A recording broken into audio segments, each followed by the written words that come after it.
Here we are at York Racecourse then, ahead of a massive week of racing, the Ebor Festival of course.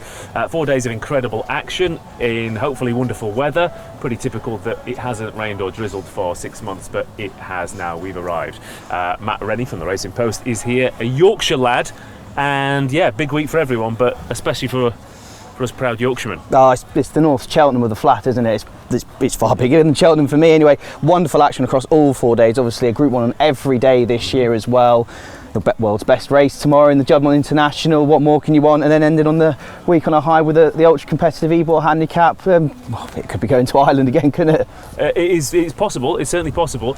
They seem to be very good at winning these big handicaps. Now we are walking around the parade ring. I thought it'd get us into the mindset here of being in the parade. Obviously, there's no one here right now. Obviously, everyone who's working behind the scenes setting up the racecourse ahead of the 4-day festival. Everyone is vitally important, of course, in setting up the racecourse. But this will be full of incredibly expensive, beautifully bred horses, incredibly wealthy, beautifully bred people as well, I imagine. But yeah, I'm just trying to get into the mindset of being a Group 1 performer right now, and we're going to go down to the start as well. Oh, it's absolutely fantastic. I mean, one of the best days I've ever had on a racecourse. Well, about 2 or 3 of them have been here. You think to when City of Troy was here last year, walking around the paddock, and it was 6-7 deep around the stands after he'd won. Then you had Baid only a few years ago as well, and then of course in 2012 Frankel, when everyone from Yorkshire and beyond came to see him. And how old were you when Frankel won then? I was 13. 13 I was. And it was probably the first 3 or so years I got into racing. So it wasn't a bad time to get involved, but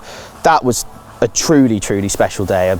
I don't think one of the days York can top that really, no. Especially with what he did on the track as well, and Sir Henry as well wasn't obviously in the best of health, and a lovely win for him, but probably going to see a fair few more champions in there this week as well. Yeah, I hope so. It is an incredible racecourse. It's right behind us at the moment, but you'll see it in a second. But the parade ring is beautiful. What I love about York is that you walk in, you get the pre-parade ring, then you get the parade ring, then you get everyone in their finery, drinking champagne, having a lovely time, and then you get the stands, which are jam-packed with people. A lot of racecourses, you almost walk straight into the stands, and sometimes you're like, sorry, where do we go? Where are all the horses? But York, it's just a beautiful entrance into a beautiful racecourse. And look, they do an incredible job here, but this grass, this is just the chute down to the start, and it's immaculate. Absolutely so. I mean, they've been really working hard throughout the whole season really, but specifically since the music weekend finished last month. And as you say, it helps that the city's really beautiful as well. It's an absolutely one of the best. Well, I think bias. It's the best city in the UK, but the racecourse is only a 20-minute walk from the station. And you say it's really easy, and the atmosphere, while it's one of the second best meeting behind Royal Ascot on the flat in Britain, there's such a nice vibe about it as well. It's not as intense as what you might find in other meetings, but you're here just enjoy it and embracing the whole occasion. Well, that's the thing about Yorkshire, though, isn't it? It's quality, but you're also you've got a nice little chilled back aura about it as well. You can't take yourself too seriously. No, you can't. But I've seen a few of the Yorkshire trainers throughout the last month or so, and they know this is the meeting where they really want to strike at. Absolutely, yeah. I mean, for example, I was noticing yesterday that Carl Burke has got a 33% strike over the last couple of weeks, because you want a peak coming into York ideally. Now, in terms of the big races, there might be a few disappointing fields, particularly in the Yorkshire Oaks.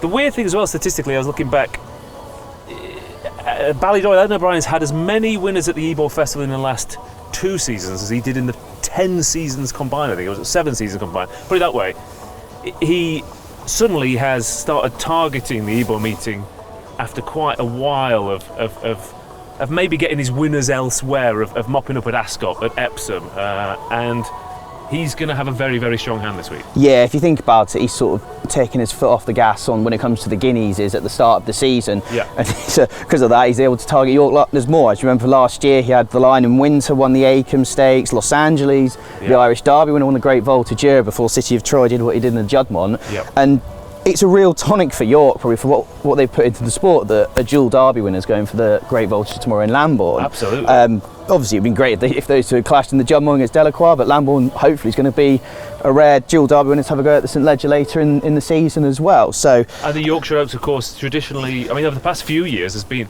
if you are a top class filly or mare who wins the Yorkshire Oaks, then the arc is within your grasp, and that's almost become a fillies and mares race to a certain extent. So, look, it's going to be a disappointing field, but we still don't quite know how good Mini Hawk is. Well, exactly that, and you know, if this wonderful Yorkshire weather does keep up, then maybe we will just see a Strange go as well, and then all of a sudden you might not have the runners, but then you are absolutely buzzing with the clash between a Strange and Mini Hawk. Yeah. That's exactly what we want. We've tested the cameraman here, but we look. This is the track.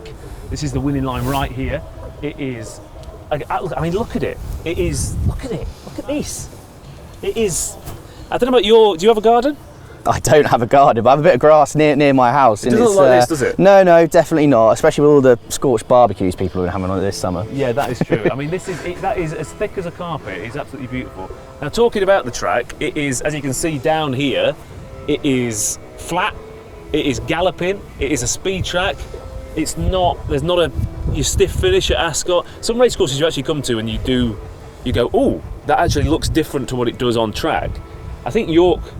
It's pretty much what you see, what you get. That's about as flat as you can get in Britain, really. Yeah. And that'll be great for the sprinters in the Nunthorpe on Friday anyway, especially some of the horses going there. So, anything? Who are you in particular looking forward to? I always love Asphora coming here. Britain needs that international element about it to its meetings, and we've got it this year in Asphora. Done on the Seal for Japan on the first day will be huge if he wins, and then. Trawlerman as well. They've got Ascot Gold Cup winners, so you're thinking of these, and an Ebor winner, as well. So you're getting these top class stars continually through the week now, and obviously you've got Rosalie hopefully coming on the weekend in the City of York Stakes as well. So you've got a top class star shining on every day of the meeting, which is exactly what you want from the best of the best. Absolutely, incredible week ahead, and two proud Yorkshiremen. Yes.